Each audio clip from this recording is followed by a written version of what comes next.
if you do that, say, baby, I got this, I'm taking the reins. Oh my God.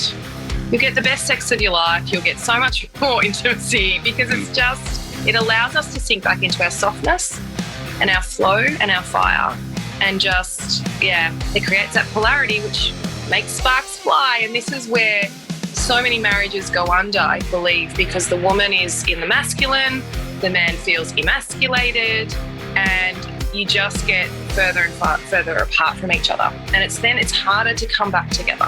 It really is. Welcome to the 1000 Days Sober podcast. My name is Lee Davey. I am not an alcoholic. I refuse to be anonymous. I am someone that doesn't drink alcohol, and I spend every waking moment of my life helping other people do the same. Like right now. Booyah! Get in there.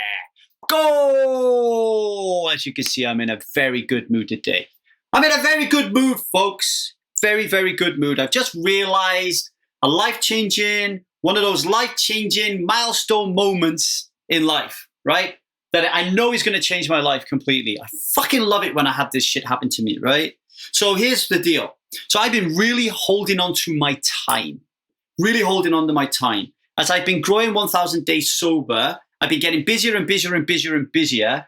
And I've been wanting to take more and more and more time away from my wife, right? And the way that I do that is by saying, Liza, I'm really, really, really, really busy. I need you to spend more time looking after Zia so I can just be more and more and more and more busy, right? And I've been really getting annoyed and angry and coming from like scarcity mindset when Liza just doesn't say, yes, I'll do that for you, my champion. Just leave it to me. I will kill all my dreams and ambitions and I will just look after our child. Your wish is my command, your king. And when she doesn't do that, I get really annoyed and pissed off and I create these stories in my mind and I wake up in the morning and I feel the animosity and the energy in the air and I get really annoyed. Right? I'm like, can't she see that I'm doing this for the family? Can't she see that I need to do this to make money to put a roof over our head? Can't she see? Right? But really, it's a lot of bullshit, right? Like, it's a fucking lot of bullshit because when you look at your values hierarchy and you say to yourself, well, actually, what is most important to me? One of the things that is most important to me, much more important to me than money, and more important to me than actually helping 1 million people overcome their addictions, is connection.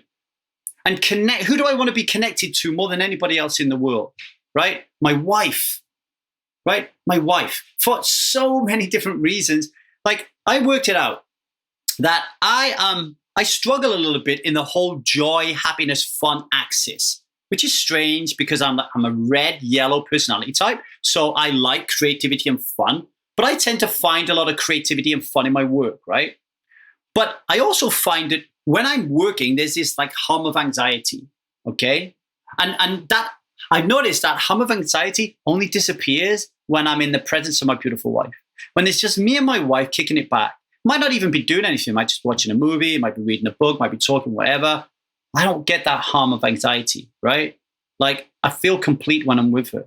So I've decided that what I'm going to do is I'm just going to chop my life in half.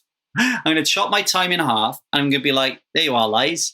You know, there you are, right? I see you, I hear you. I know how important it is for you to build your life, to build your dreams, to expand and to grow. And I'm going to give you the time to do that, right? I'm going to give you the time to do that. And that's going to give me less time.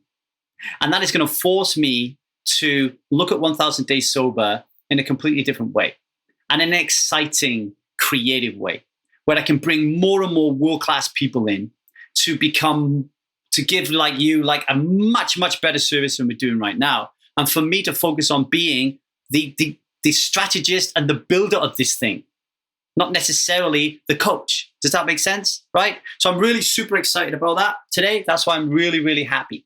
All right. And we're doing some really wonderful things at 1000 Days Sober right now. We have like 15 coaches, I think, at the moment.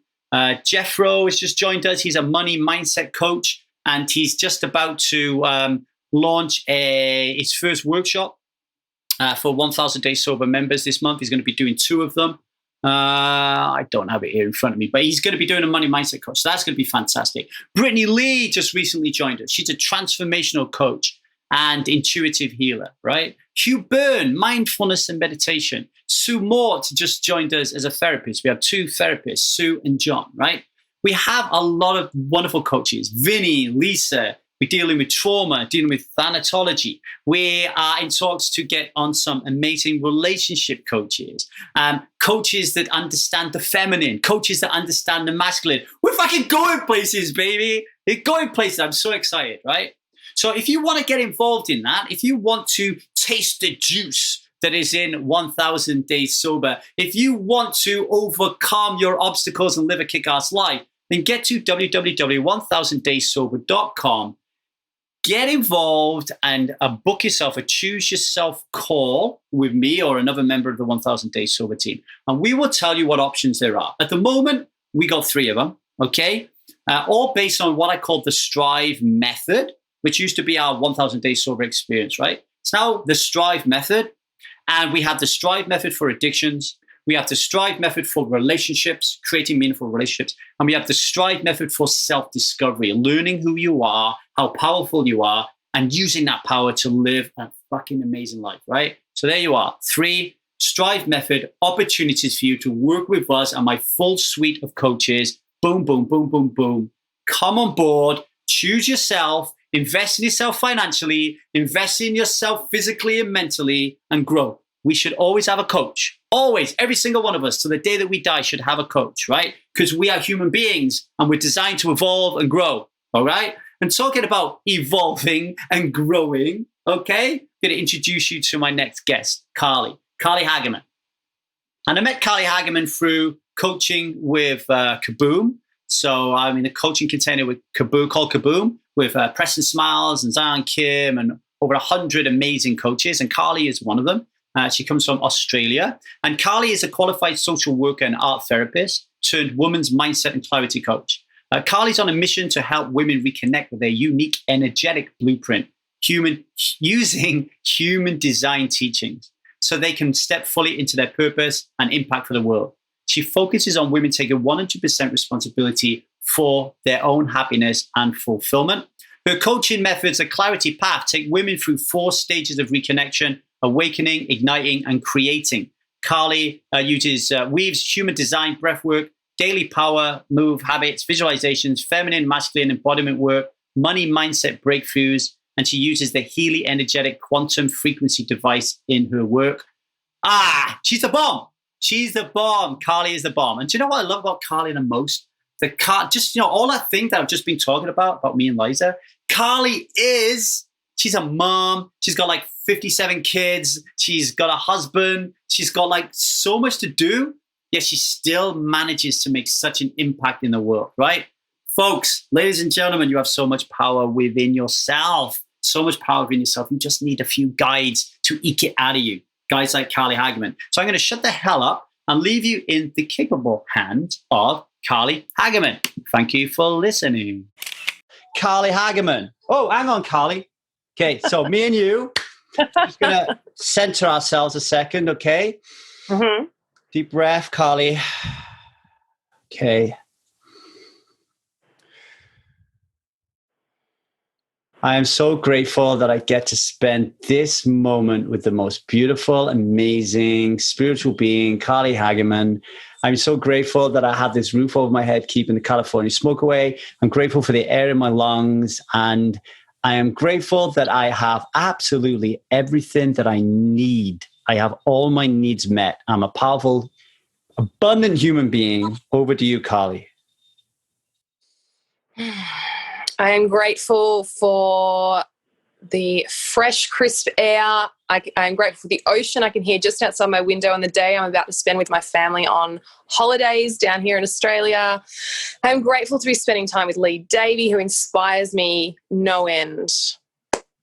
Woohoo! Yes! Get it there! Hey! Amazing way to start the day. Amazing. Carlie, I got to be honest with you. You know, I'm on this coaching platform this coaching container called The Leap, right? Yes, I do. So I'm on this 3-month container called The Leap. And we had to take a vow to give something up for 3 months. Right. So I vowed to give up masturbation for 3 months. Right. And how's that going? Well, it's been like a week. I've got the biggest baddest case of blue balls you could ever imagine. So, like, your likelihood of getting my full attention for the next 60 minutes is fucking zero. Because my balls feel like elephant balls. My stomach's hurting. So if I just see you exit stage left, I'll just keep talking. Shall I? I've been like, got my crystals, I've been rubbing my crystals on my balls. Don't tell Liza I rub her crystals on my balls. She would not be happy. I'm sure that increases their, I don't know, their potency or their energy in some way. Oh man. I mean, I've never started a podcast in this way. This is amazing. I've never started a podcast in this way. But I don't know where it can go from here.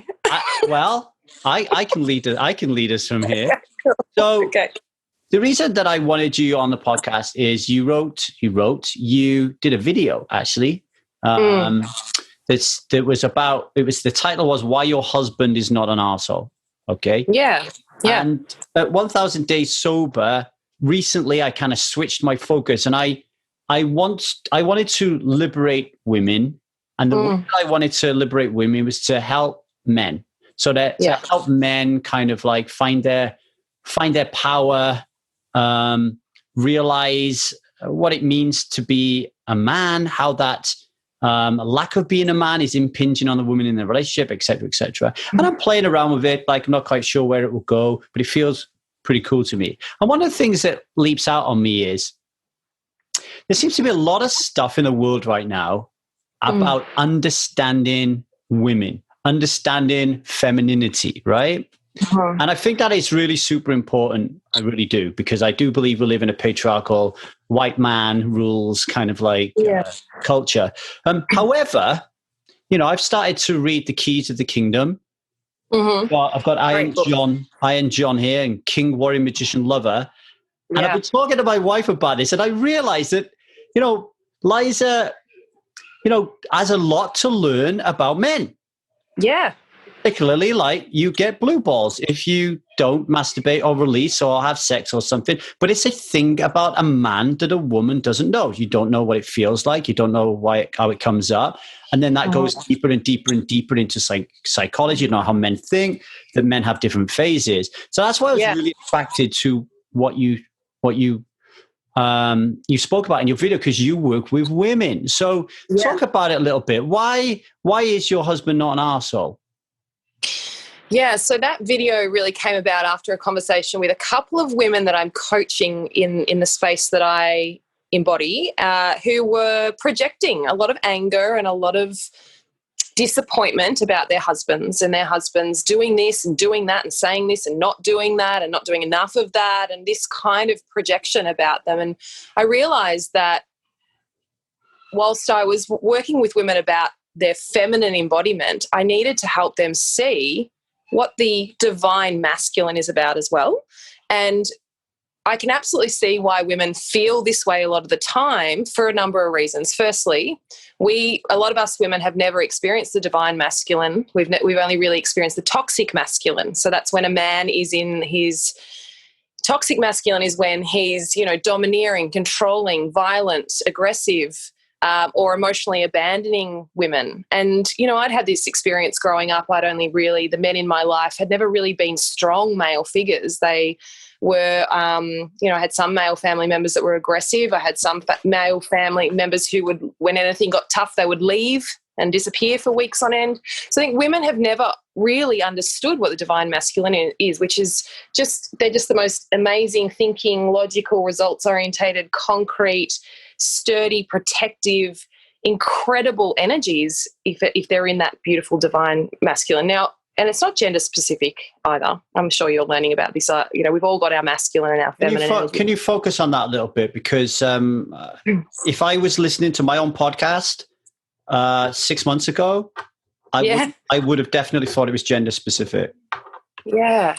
No, so we all embody the feminine and the masculine energy, and we need both to move our lives forward. So the feminine, which is flow and energy and unpredictable and fiery and dynamic and vulnerable, is how I mean, and in this day and age, some people identify as female even when they don't have that genitalia, right? But let's just talk about if you are actual female in gender, you have that beautiful feminine energy, but you actually need some masculine energy to project your life forward, to get stuff done, right?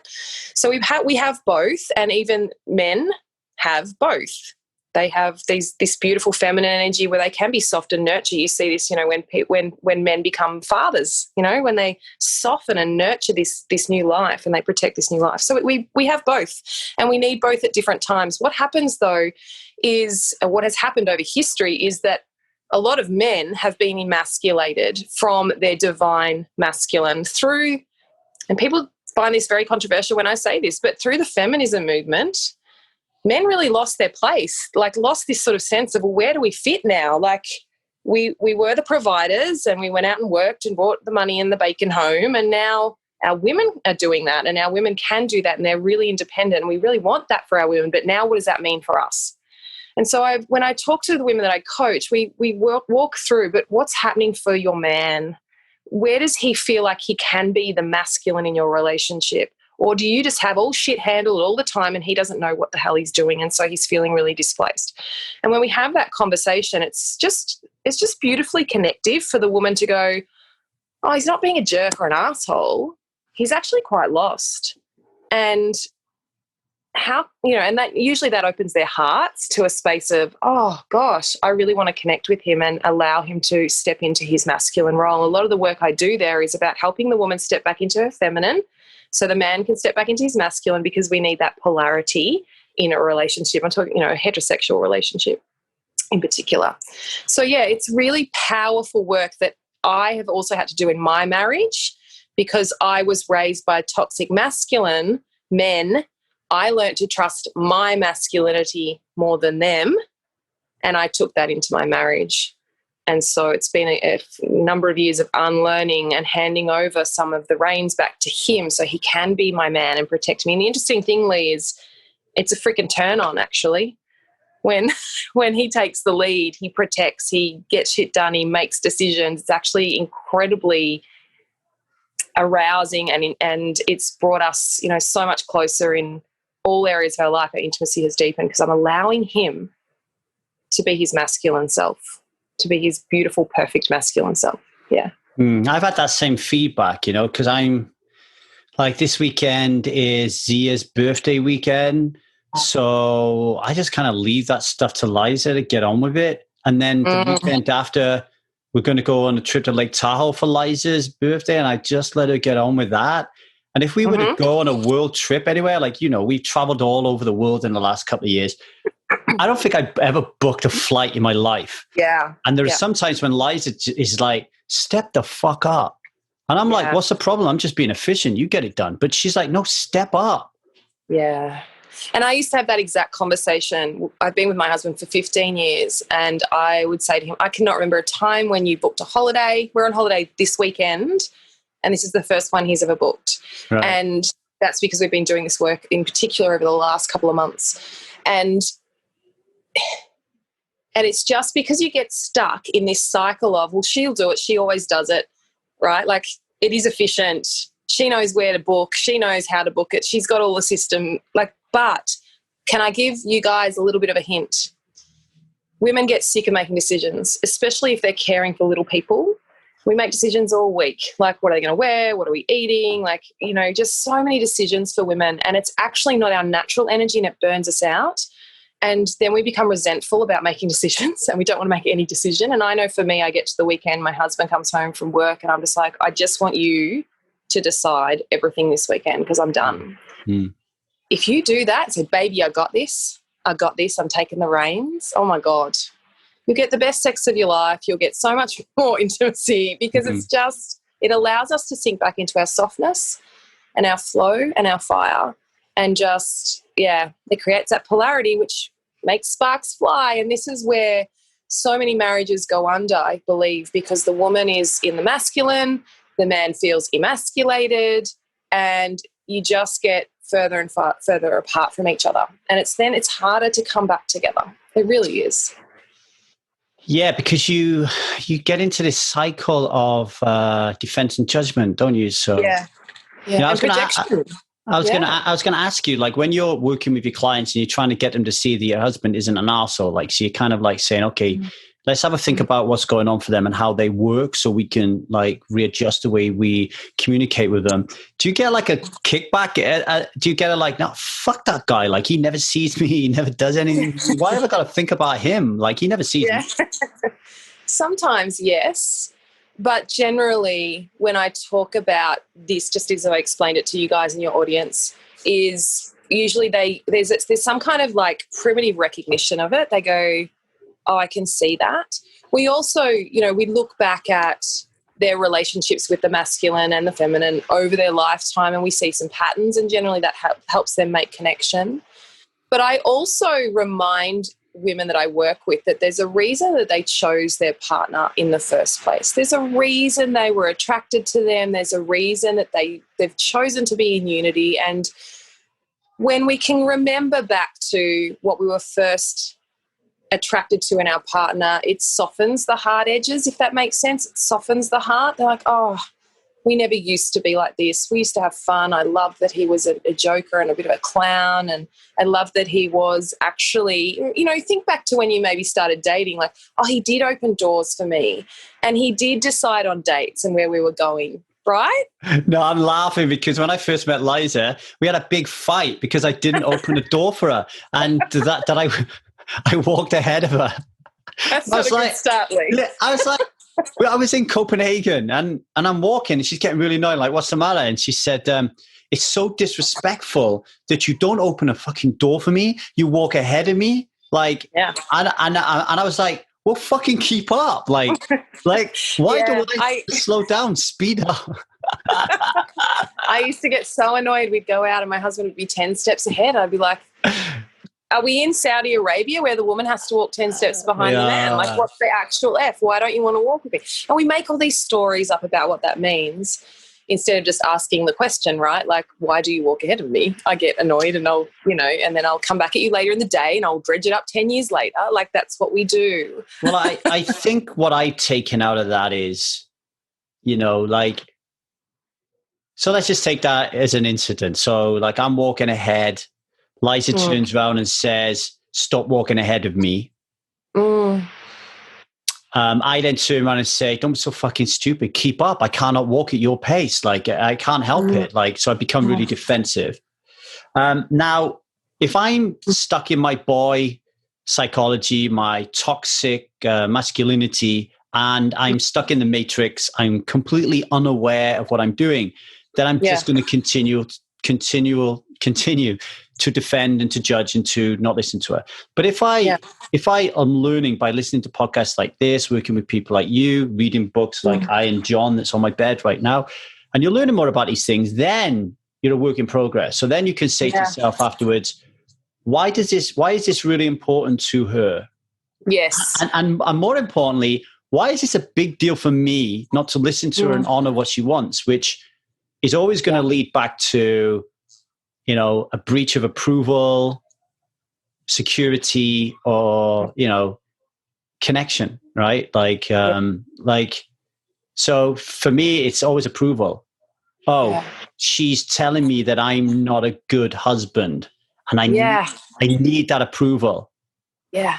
The spiral of our brain, right? Like, it's just, we make this story about what that means when she says that, instead of asking her, what does that mean for you and why did you say that? I would work with the women, though, on how to actually ask for what they need in a different way so the masculine can hear them. So actually, when you come to a man, to your man, and you speak to him from your heart, babe, when you walk ahead of me, it makes me feel like this. I need this from you. The masculine energy just goes, whoop, because actually the divine masculine wants to serve and help and protect and nurture you. It actually wants you to feel amazing.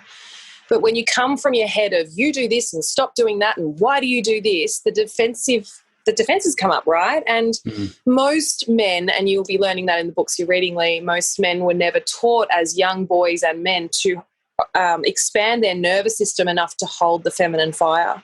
Instead, it was close down, clamp up, put up the wall. So as soon as the woman says something like, why do you walk ahead of me, the masculine generally takes that as a criticism, instead of what you're learning is she's trying to send me a message here. There's something important here and I want to connect here.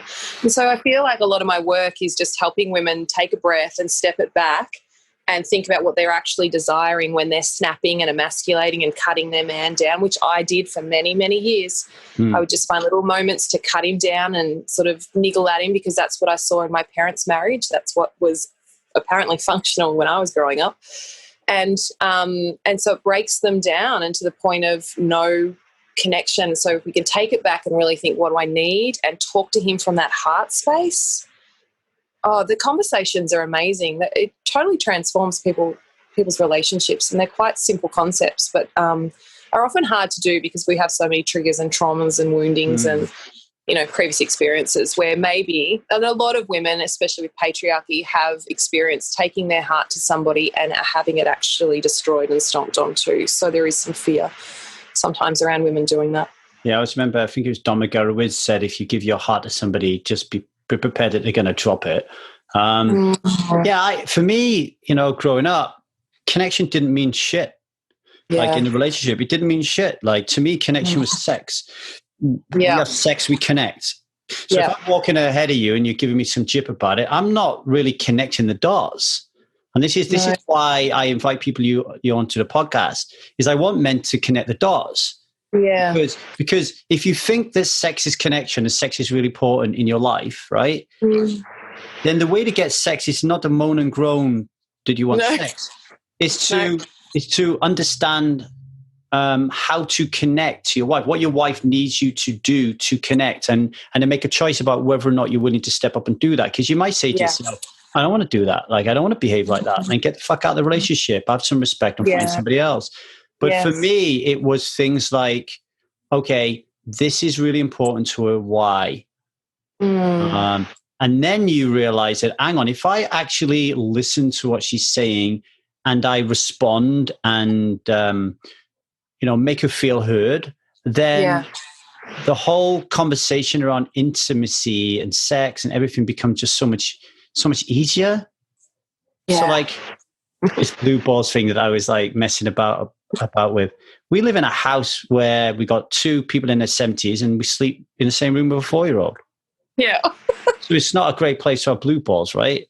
And I'll be honest with you, I feel like a child, and shame and guilt comes up when I'm kind of like running around after her like a little puppy dog, and I see her walking around so super sexy, and I'm just like, and I just can't do anything, and I get really frustrated, right? Yeah. And that conversation then becomes, I don't like it. It becomes like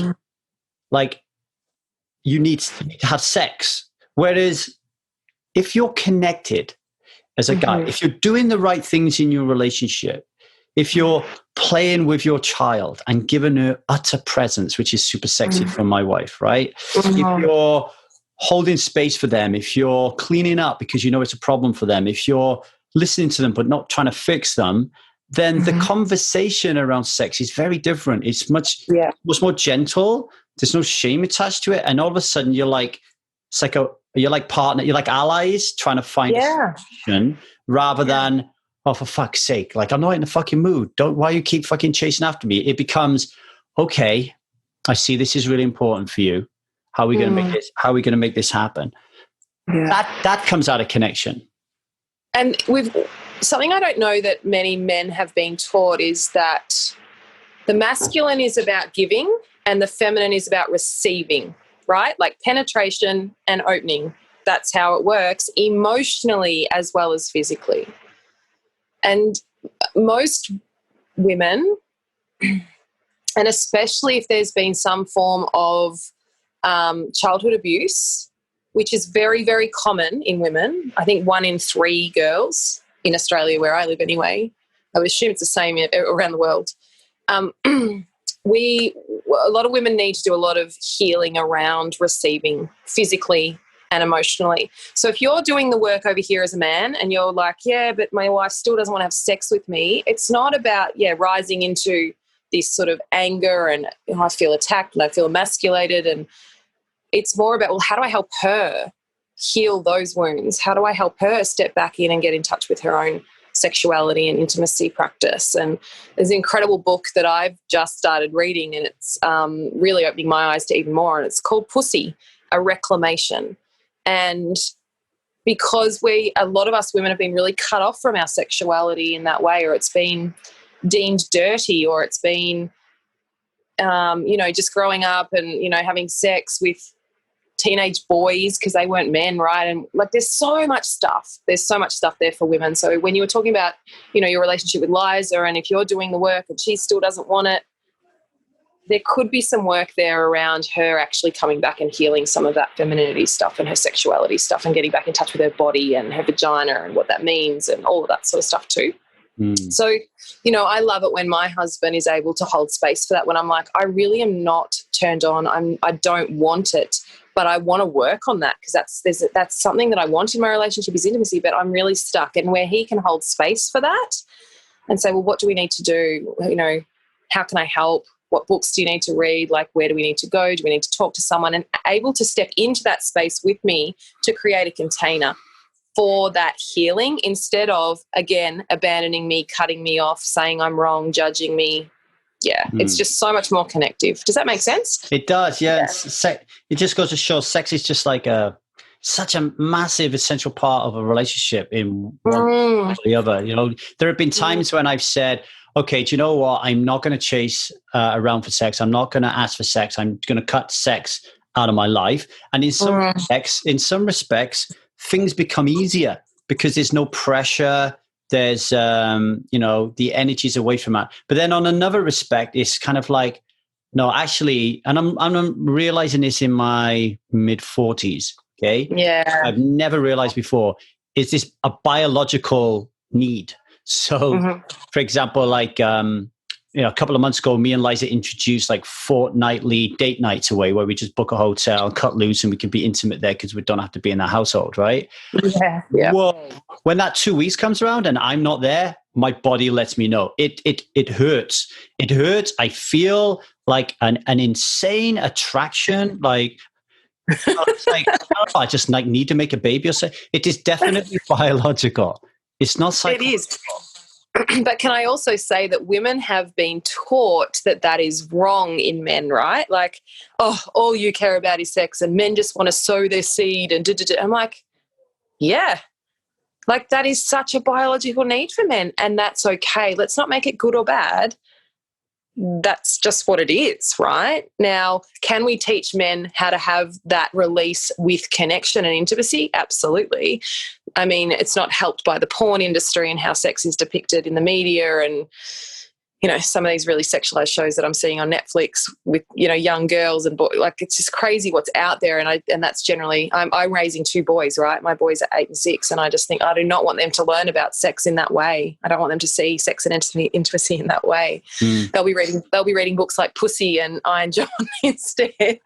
But bedtime stories. You make a massively important point though, because how did we all discover as boys?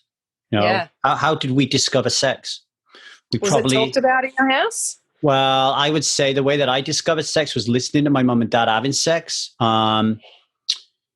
finding my dad's pornography stash, learning to masturbate at a young age over those images, finding videos. So back in the days, it was the electric blue VHS, and then you formulate through that experience what you believe a man should do when they're having sex. At the same time, your mum then comes along in my household with a book on how we procreate, which is very science based.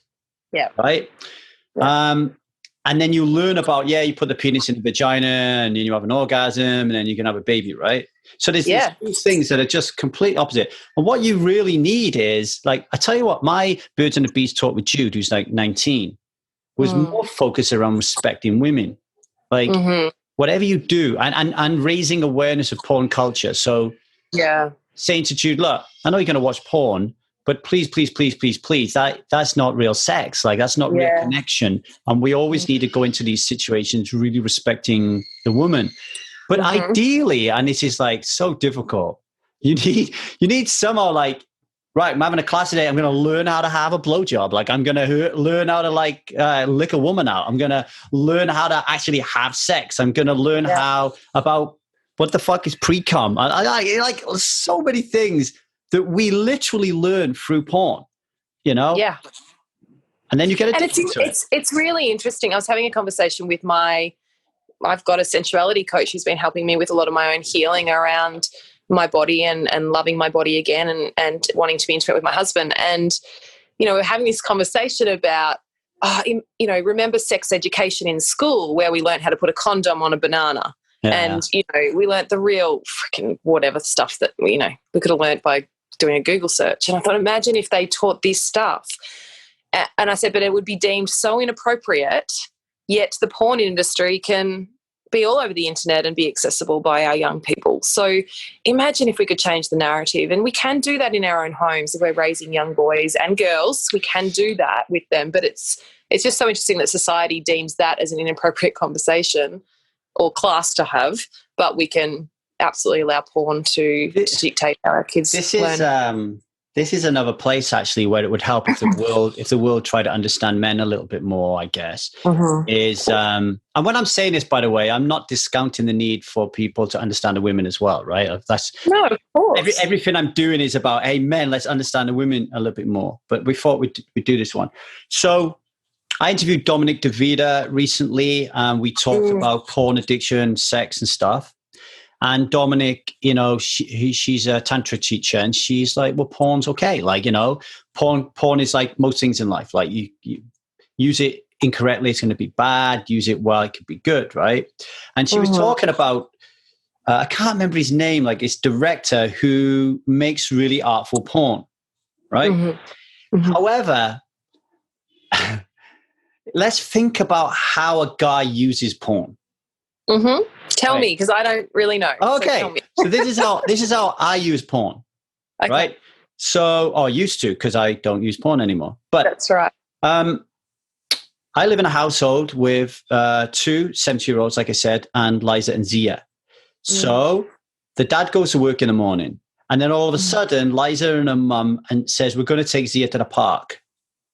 Even if I'm not in the mood for it, my brain is like, boom, I got to now masturbate, and I got to watch porn. I got to masturbate. I got to come. This is my opportunity, right? And for me, it's actually linked to loneliness, but it's also a disconnection, but it's also an approval, but it's also related to habit. It's a habit, right?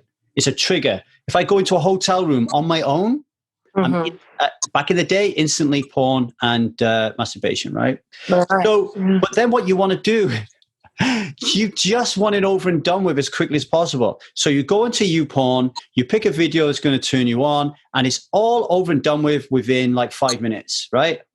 You're not going to you're not going to search for an artful piece of pornography and then spend 30 minutes of your time watching it and then coming, right? You're literally going to be going, right, who's got the biggest hits? If that's what you like. Who's got biggest butt? If that's what you like. And then some sort of style that you like, right? And what I find is, with that thought mindset, and this is very subjective, I might be the only man in the world who's this is behaving like this. So you're looking for something, a short, sharp hit. And on YouPorn these days, and these channels where people go to more often because it's all free, most of what you're looking at is homemade. It's not really professionally shot. You're looking at that. You're attracted more to the homemade because it's more natural. Like it feels natural. But the theme here is violence. So you look at something like Brazzers.com or whatever. You know, they're fucking spitting at women. They're putting their foot on their face. There's this violence. But then when you look at the homemade movies, saying it's violence. It's and not always mega violence, but you know, like I remember Liza slapping my ass, and I was like, "Fuck, that hurts!" Like, what the fuck? Do you know what I mean? Who enjoys that? Yeah. And look, there's this animal, this kind of like biology thing that kicks in, and afterwards you think, what the fuck just happened? Right? I get that totally. And that could be super sexy and a turn on and stuff. But there's definitely a violent, aggressive thing that comes out of porn that that speaks to men.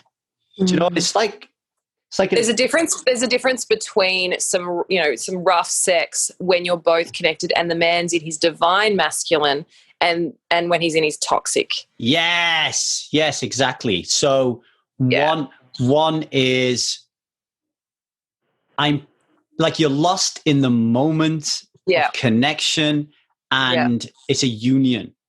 Yes. And the other one is I'm looking in the mirror, staring at my bicep because I'm thinking of a porn movie, and that is what's going to get me off. It's about the orgasm.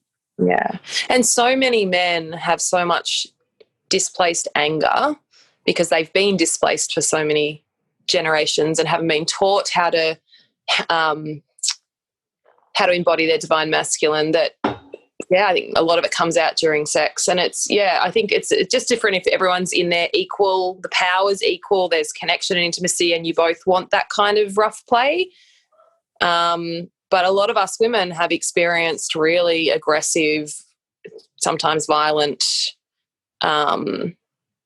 sex. It's just sex. It was interesting when you were talking about how you use porn. So it's really just then the outcomes about the release, right? Like as you said, it's just about the release. It's not about anything deeper than that. And it's so interesting. Like when a lot of my girlfriends talk about porn, we look for the longer, artier, like the story, the connection, because we need men to open our legs, we need a man to open our heart. That's how you're going to connect with a woman. If you go for the crutch grab too early, we're done, we're shut, done, see you later, you're not getting anything.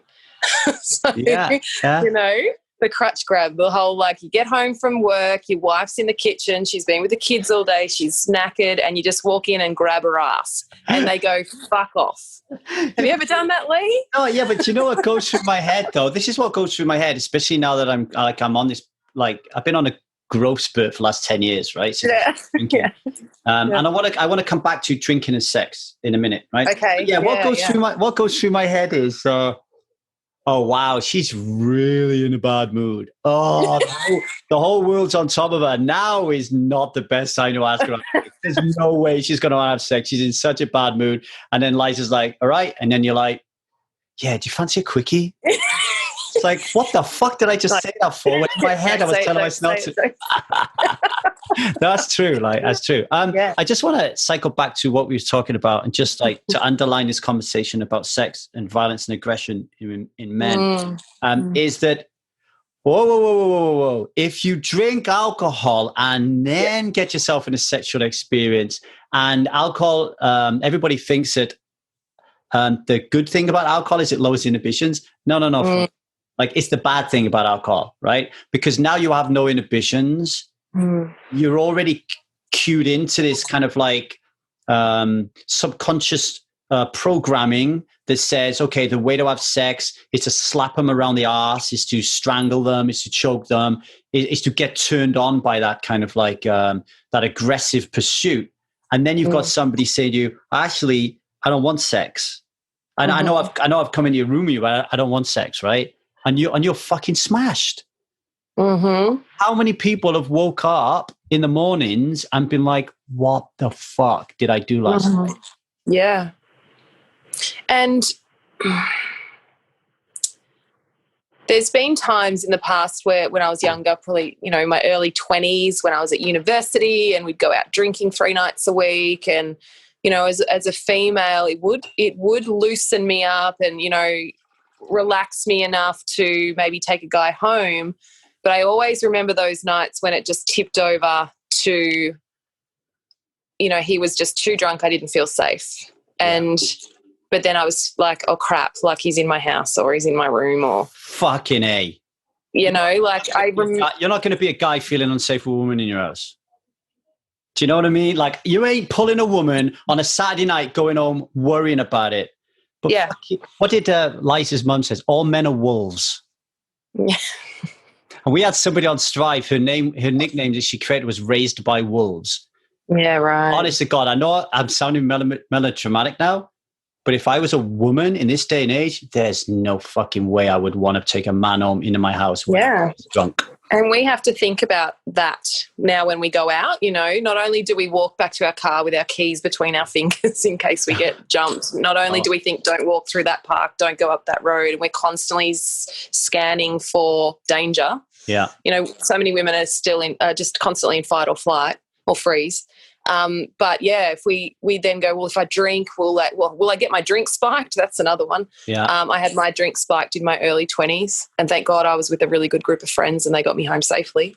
But then okay, if I go home with him, and we're just constantly scanning because there's a lot of toxic masculinity out there, and alcohol for a lot of men makes them more aggressive and dangerous to us. Yeah, you don't know, you don't want to be out of control. Just flipping a little bit, I've been reading this great book. I love it. The Keys to the Kingdom. Yeah. Have you read it? Is that Alison Armstrong? Yes, it is Alison Armstrong. Yeah. I love a number of things about it, but one of the things I love about it is she's written the book like I would like to write my book. So it's a fiction book, but so she is like, she's part of this family that is inherited this knowledge of how men works over like hundreds of years. And her job is to pass it down to her daughter. But her daughter doesn't want the knowledge. So she meets someone in yoga class. So she's now teaching this person this knowledge. So you get the story arc, but you're learning about how men work because the woman teaching is in a relationship. So you get to see, he's called an elder. So like he's gone beyond king energy. We'll talk about that in a little bit. Yeah. So you get to see how an elder works. And then this woman she's teaching, he's in his prince energy, right? We'll talk about that in a little bit. So you get to see how it all works. So I love that. But again, I like it because it's focused on men. So I'm going to tell you some things that I really liked about it and really had to control myself because I was like, oh my God, I got to show light to this. This validates me as a human being. One of them, really controversial, I think it will be controversial anyway, is she said, men are always made to feel ashamed for looking at other women.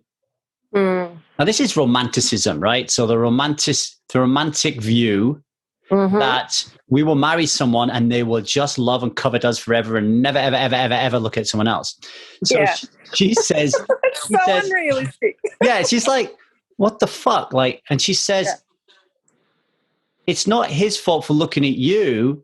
The woman is turning his head. You need to get this, that the woman is turning his head. Like, she's beautiful. She's walking past him. She's turning his head. He cannot stop himself.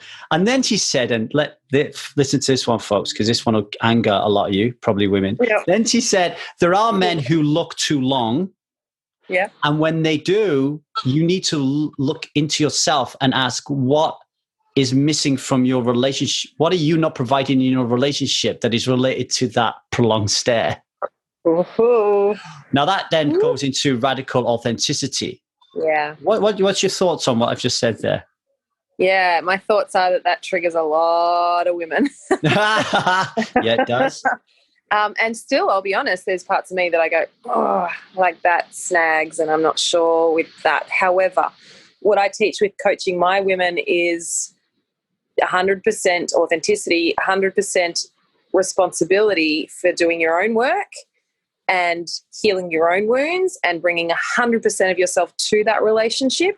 And then if there's still not connection or, intimacy or, you're not happy with how it's going or he can't meet you in that space, then you can decide what you do in that relationship. You can decide to leave or not, but not before you bring 100% authenticity and yourself. Now, it's an interesting space when the man's eye wanders, and I was raised with this. My mum used to say all the time, like, oh, your father, he's always got eyes for other women. And so I internalized that as a really bad thing. And I've had to unlearn that. And now I actually get a little bit turned on when my husband looks at other women because I'm like, right, there's still fire there for him. How do I now help him redirect that into our connection? And when I look at other guys, because I do, not a lot, but like I'll see a guy and go, oh, God, there's something about him. How do I bring that feeling into my marriage? And the problem is obviously when people chase that person and step outside their marriage and disconnect and don't want to do the work in their marriage. But I see, and I've got a girlfriend who is the same. She's like, far out, if I see a hot guy, I just channel that. Like I put that in the bank and then I go home and give my husband the best sex of his life, right? So how do you, I know I'm probably not answering your question, but that's kind of how I see it. Like it doesn't have to be a bad thing. It means they've still got instincts. They still have feelings. They still have desires. How do you bring that back to connect in your own union? But yeah, most people get too defensive. Like, you should only look at me forever and ever and ever. I just don't think that's freaking realistic. I don't actually believe that we are designed to be monogamous our whole lives. Biologically, I just don't. Yeah. No, I'm the same. I think it triggers resistance. So what normally happens is you looked at that woman, and then the defense from the guy is, well, most guys will then lie because they'll feel shame. But the ones like me who don't feel shame won't lie, but they'll feel a little bit guilty about it, right? And the woman though, if that was me, I would make it. My old trigger would be, I'll make that there's something that I don't have that he loves, or there's something wrong with me inherently. But when you can heal all of that and get to the place like, no, I'm fucking ace, and I am 100% me. It's not as triggering for the woman, right? Like it's not a lack there. Like I don't have this scarcity stuff. It's just, oh well, he finds her eyes lovely or her smile lovely or her ass lovely. That doesn't mean I'm less than. So that's the feminine side. I like the relational literacy part of this. So I like the woman observes the man looking at another woman, and then later on says, "Oh, can I talk to you about something? I noticed earlier on that you were looking at another woman, or you were leering at another woman, and I wondered what it was about that woman that you were looking at." Yes. Because I've been caught like looking at women, like that's typically walking down the street where you just flick your head at somebody, or you walk, you see someone coming who you think looks kind of beautiful, and you kind of move yourself. Look at it, and Liza's like, "Do you think I'm fucking stupid?" That. But then there's also the lure. So I worked at poker tournaments for years. Super beautiful women sometimes at these things, and then she'll catch me repeatedly looking at somebody. Now, if we're grown up enough to have a conversation on that, then it could be, well, do you know what? I just couldn't stop looking at her legs because they're beautiful, and it triggered some aspect of my childhood where I've obviously seen these legs before. Could be your fucking mum's legs. It could be that your mum brought a friend round for a tea, and the way she crossed her legs always imprinted in your head. Could be when you were younger, you would look through the Freeman's catalog. Remember catalogs? You'd look through the catalogs and you'd see legs of women, and it would turn you on. So that is what's happening. It's not like, oh, well, actually, I'm looking at her thinking, oh, I want to fuck that. Like, so there needs to be like, this is why relational literacy for me and developing a relationship where you can openly talk about anything from 100% radical honesty and authenticity is like the deal. It's a deal. It's a deal maker. Yeah, absolutely. And again, from my angle, I teach women to have those conversations from their heart, because that's when the masculine actually will tune in. When it comes at them, their central nervous system just shuts down. When it comes like the nag, the pick, the you're wrong and why'd you do this, and the attack, men's nervous systems just shut down. And a really amazing teacher of this for men is John Wineland. I encourage your male audience to tap into some of his work if this is feeling good to them and they want to explore this avenue. He teaches men how to stay in a space and breathe through their emotions and not abandon themselves, basically. But it's so interesting when you're talking about looking at the legs. I thought, when did women learn that it was our right to stop somebody else, another human, another male, looking wherever the fuck he likes? Like, you're not caged animals. Does it bother you when you are whole as a human being? So when No. you accept yourself, when you're connected with yourself, when you feel secure in yourself, does that bother you? I mean, it might bother you to the extent that you want to talk about it. But if you're getting to the point where you're feeling jealousy, shame, guilt, There's something else humiliation, there. there's Yeah. definitely something else there. And that self-introspection is, something really worth working on. And then of course, what we're talking about is men need to learn to understand how women communicate. Women have to learn to understand how men communicate, and then we can get into it. So, because another thing that I got out of that book that I was like, whoa, this is another one I need to speak to Liza about, was this age between teenager and 35. Yeah. The author talks about this phase called the prince phase. So they want to be a king, but they're just busy charging around, fucking like looking for adventure and trying to conquer the princess and all that kind of stuff. But she's saying that men have this thing where it's like a laser-like focus on one thing. Like, so for me, it's like building my business. Okay, so we need to understand that that's how men operate in this phase. It's a transition between prince and king. They want to build their kingdom. That's it. Yeah. They want to build their kingdom.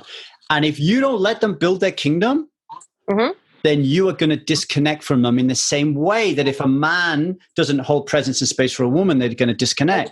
It works your way around. So I was like saying to Liza, hey, when you say to me, why the fuck don't you remember birthdays? Why do you always leave it late to get a gift? Why don't you give a fuck about getting gifts? It's because I'm 100% focused on building my business. That is my kingdom.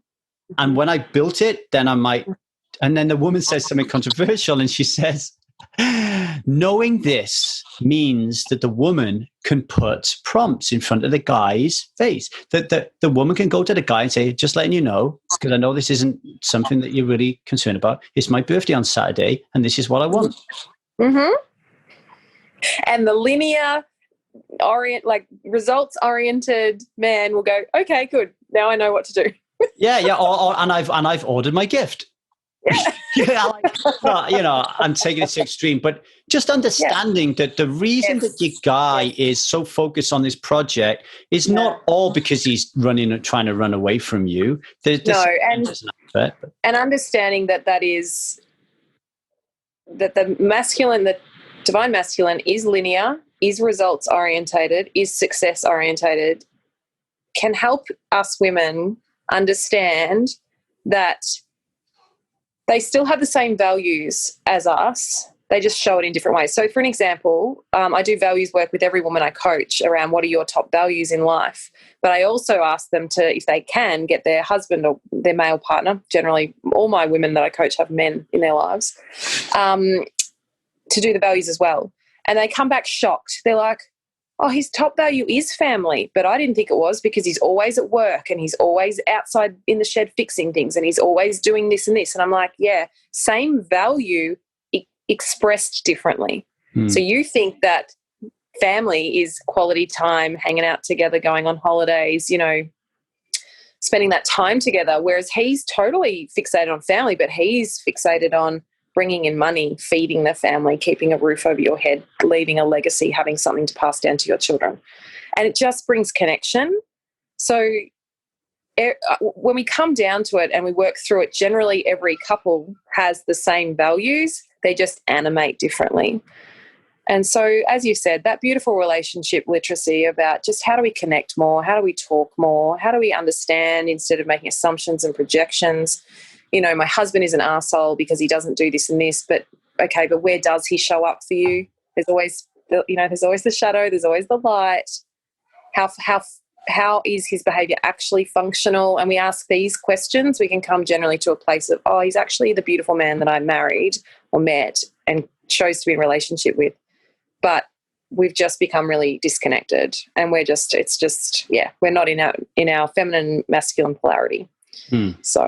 Or I remember the person that I fell in love with, and I'm not in that stage in my life, and I don't like with my first wife. yeah, we were together, took each other so far, and then I needed something else. Not sexually, but something else that was more, I don't know. I just needed a different guide, and Yeah, we evolve as humans. I remember saying to my husband, he's like, "You've changed. You're not as fun and playful and da-da." I said, "Well, I want to get back to that, but also I'm not 23 anymore.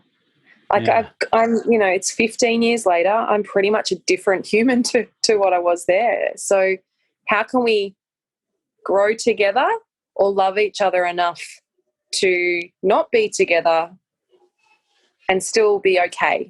That's that emotional maturity, that evolution of relationship, instead of making it mean something that maybe we don't want to be together anymore. Do you need to leave on the hour? No, I'm good. I'm on vacation, but you've got to just. Yeah. No, she postponed it. So there's two more things I want to talk to you about, and I don't want to rush them. So yeah, I liked what you just said there about not 23 anymore. So one of the failures of mine, and I always look at failures as good things. One of the failures that I did when the 1,000 Days Sober experience has taken many forms. It evolves as I evolve. One aspect of it that evolved was this theory that I can't remember the name I've given it to. It's blanked me at the moment. But where we would go back in time to being a teenager, where we had this choice to murder our soul and follow the tribe and do things we didn't want to do, or choose our own path, which kind of eliminated us from the tribe, right? And then, so I was taking people back to that place and saying, that's who we want to be again, right? So that's how I was teaching it. But I've since learned that whilst it's good to go back to that place and to understand what happened, what is more important is learning that right now, at the age of 45, that I have a blank canvas and that I can now create my life from a place from a fully mature 45-year-old, right? So I'm more about creation now than discovery. And I want that to be a lead into an interest I have with art therapy, right? How, you're a qualified art therapist. How do you use art therapy to help people? How do you use art therapy to help people?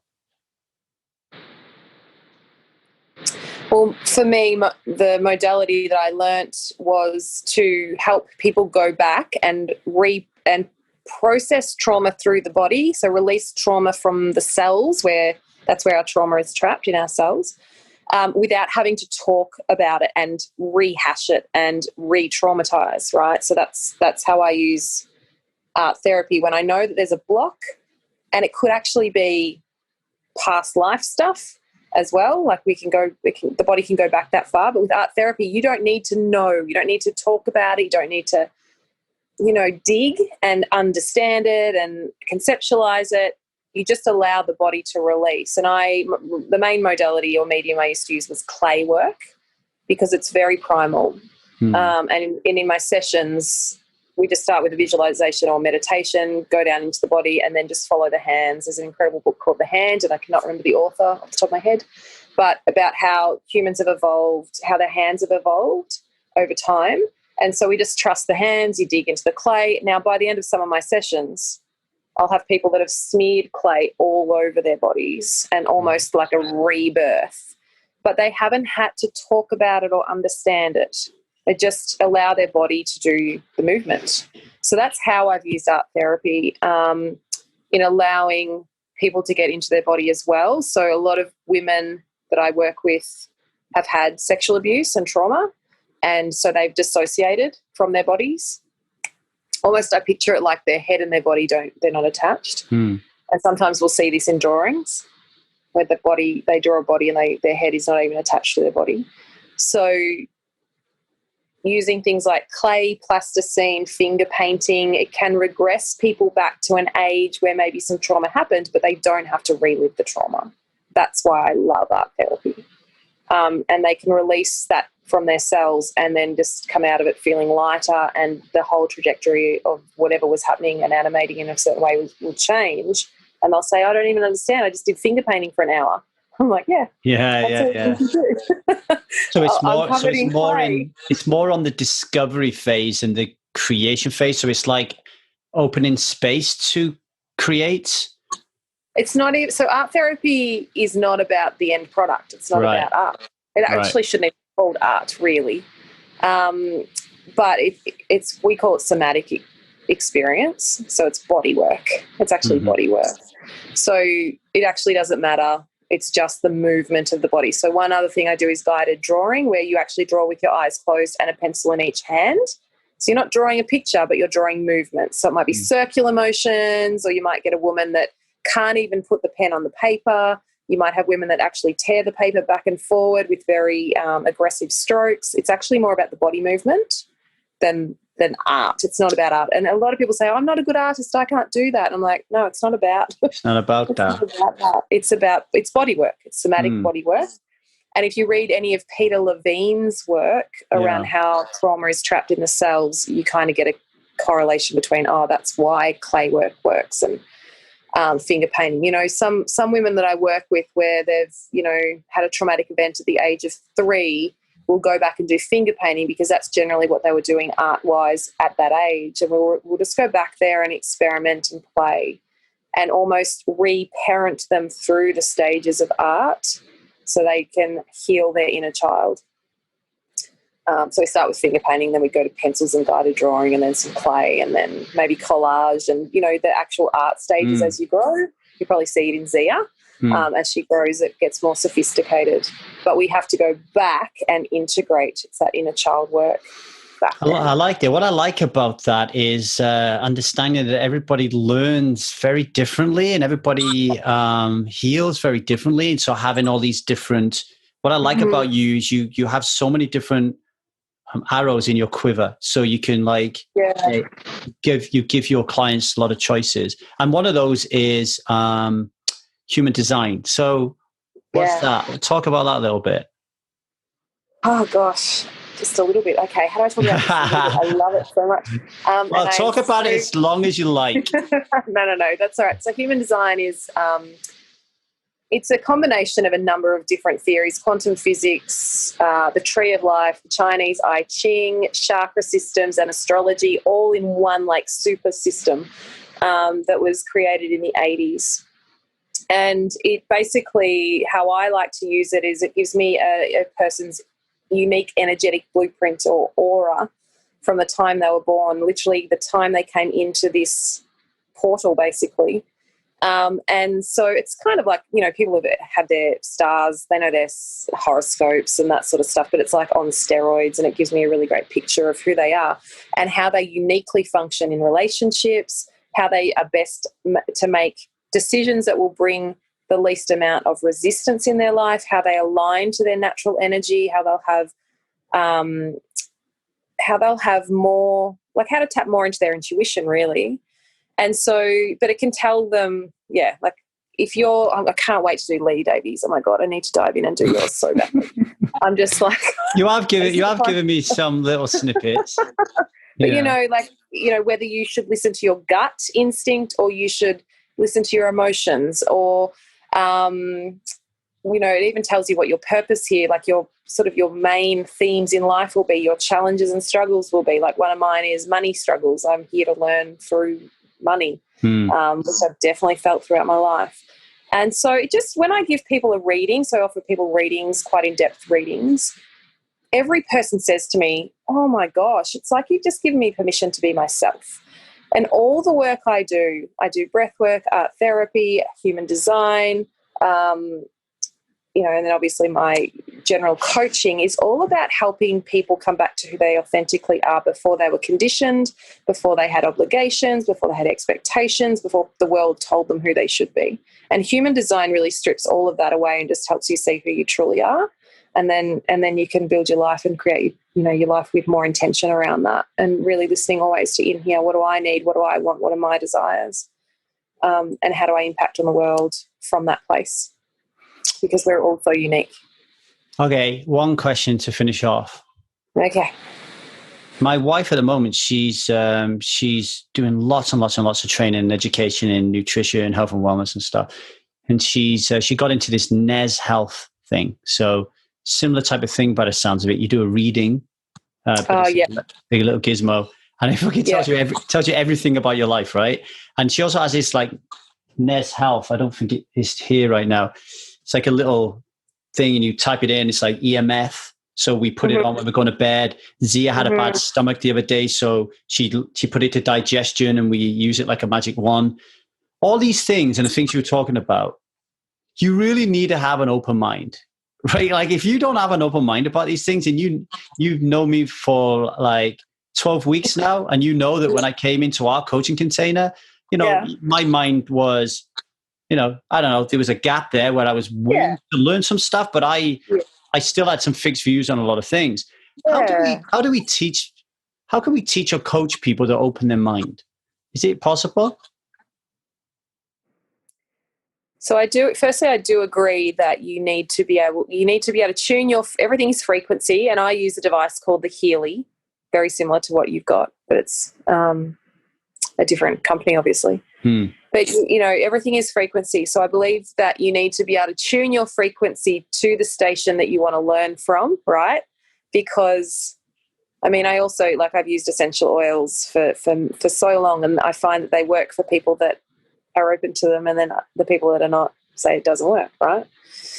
So how do you open your mind? Now, when I look at a human design chart, there's actually 9 centers, not 7 like the chakra system. There's 9, and one's the head center. Now, if you've got a closed or defined head center, that head center's colored in, you're going to be less open-minded to new concepts. So when someone's really closed and I look at their chart and I see that, I'm like, of course you are. Like that's your natural state. Now, do I believe that people can change and evolve and open their headspace? Yes, I absolutely do. But I always believe it has to come when there's a catalyst, there's a crisis, there's shit hits the fan, right? That's generally when people, I often used to say humans are dumb, but I don't believe that anymore. But I used to say that because I'd be like, why do you wait until your relationship is literally on its last legs? Why do you wait until you're really, really sick to change your health? Like, why do we do that? I used to have that question a lot. And I just, I do believe there has to be a catalyst or something that makes you want to change. What was it for you, Lee, that made you go, oh, I really want to open my mind? Listening to, reading this book, The Keys of the Kingdom, I'm thinking more anthropologically. So I'm thinking kind of like, I got to 35 and I was ready to move out of my prince stage into my king stage. Yeah. So right now I'm still trying to build my kingdom and I'm going into my king energy. So that allowed me to have this. I knew that I didn't know this obviously, but I'm learning that there's no way I could go from prince to king energy without having an open mind. I would just be a prince all my life. Yeah. Which is not cool. And another element that's come up for me is because I believe in past lives, and I believe that our souls go through a number of incarnations to learn different lessons. That's what I believe. And I believe that some of the people in my world right now who are very closed down to even the stuff that's going on in the planet right now, they're not open to any other different narrative about what's going on with the pandemic. And I look at them and go, I think you're actually a young soul. I don't know that you're ready in your evolution to open up to that yet. So that's another conversation, I know, but that's something that I see. I go, oh. And I see this in human design. I'm a 4/6, which is an older soul, and 6 is the role model. It's like you've learned a lot of stuff and now you're at the space where you're a role model and teaching other people. And then you have people like a 1/3 where they're very young and they're just they're just here to learn their own stuff. They're not ready to support or impact the world. So that's another element of what I see. Why are you laughing, Lee? I'm laughing because I'm in this LEAP container. So I got a new group. Like we and you were in a group. I got another group. We call it Global Alchemists. And there's a young lady in there called Martina Fink. And we've been trading messages on joy and happiness, try to help each other find more joy and happiness. And she believes in past life regressions and all that kind of stuff, And I said to her, ever since Zia's been able to talk, she talks about her life in India, and she talks about her mum and dad in India, her brothers and sisters. She describes with amazing, intricate detail her home, her neighborhood.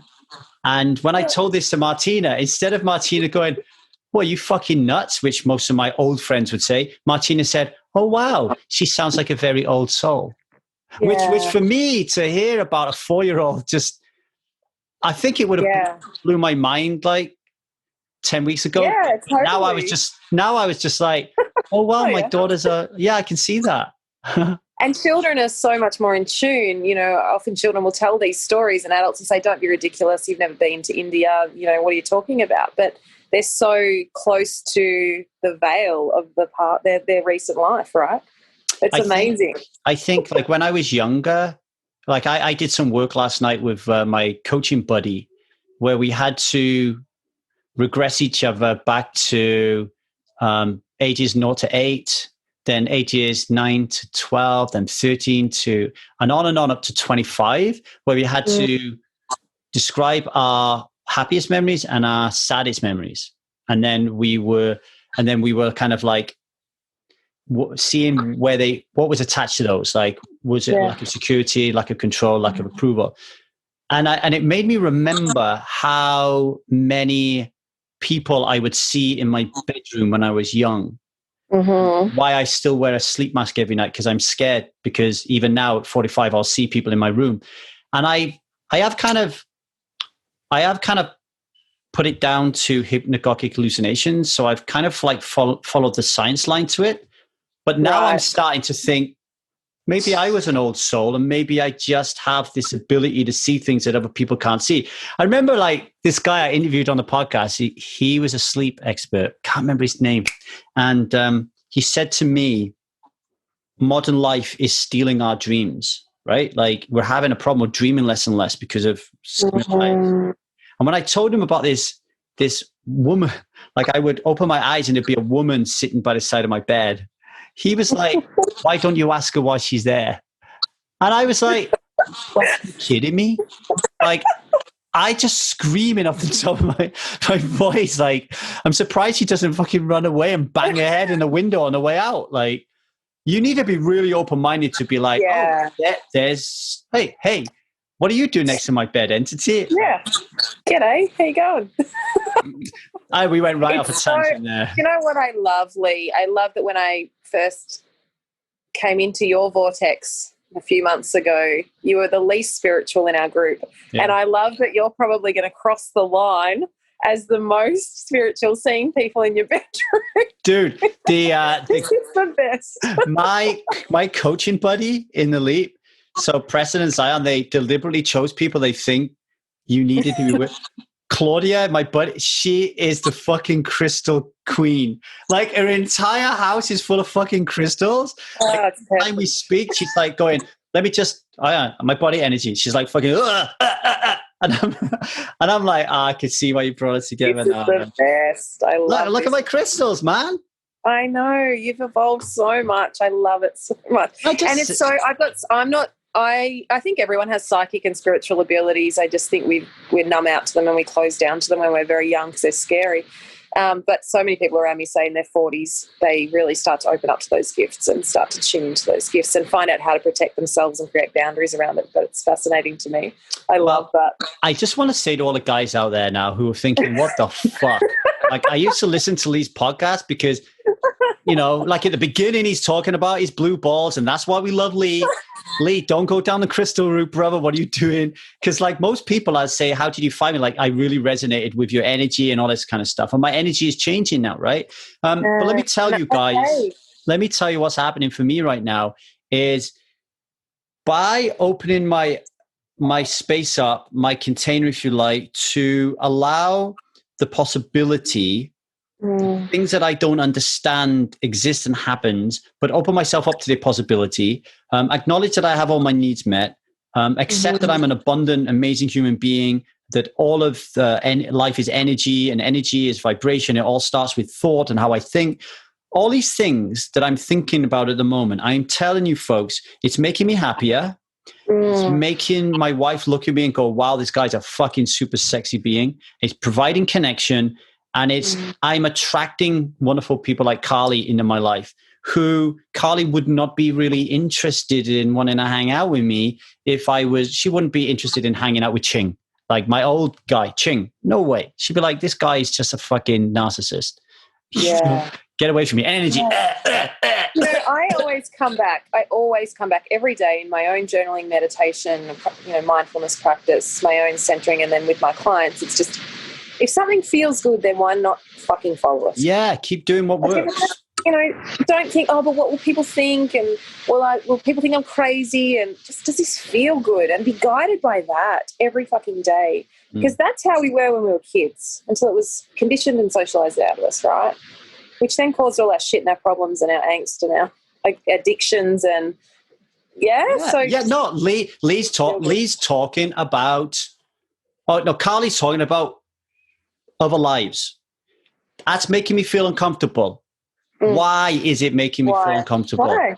Where is it coming from? Is it coming from approval, a need for approval? Is it coming from a lack of security? Is it coming from a lack of control? Where is it coming from, and what does it say about you? And you can track it back to an old memory that probably happened when you was a kid, and then you'll see a pattern, and then you're like, oh, there's my work. That's what I need to work on. But please don't go, oh, Carlie's full of shit, Lee's full of shit, without asking that question, what the fuck is going on for me? Yeah. Explore it, and then if you want to leave it and it's not for you right now, that's okay too. But yeah, it's interesting how we self-abandon, like, this feels good, but it shouldn't feel good because of so I'll just let it go. That's self-abandonment over and over and over and over. Well, Carlie, I've kept you long enough. I'm just going to go find some clay. I'm going to make a really slimy pot. My cock is going to accidentally fall into it. Oh my God. So I don't ruin my vow of non-masturbation. I'll be hands-free, right? And then I'm going to be golden. And then I'll blame it on my crystals. It's been enjoy wonderful. That visual, everyone. It's been wonderful having you on. If you're listening and you want to work with Carlie Hageman, she works with women and she works with men. You go to www.1000dayssober.com, click on the podcast link. There'll be a special page with Carlie where you'll get access to all of her links, her website, Facebook page, Instagram, and she has a lot of courses that she drums out. She has a group there as well, which is really powerful. So go check that out, and please work with Carlie. Everybody who comes on this podcast, work with them. Honestly, these people can change your lives, okay? Carlie, any last words before I let you go? No, it's just been an honor. Thank you so much. I'm so grateful to you, Lee. I love having you in my life. And you too. Okay, let's press this end button. You don't go anywhere, but I'll just press stop.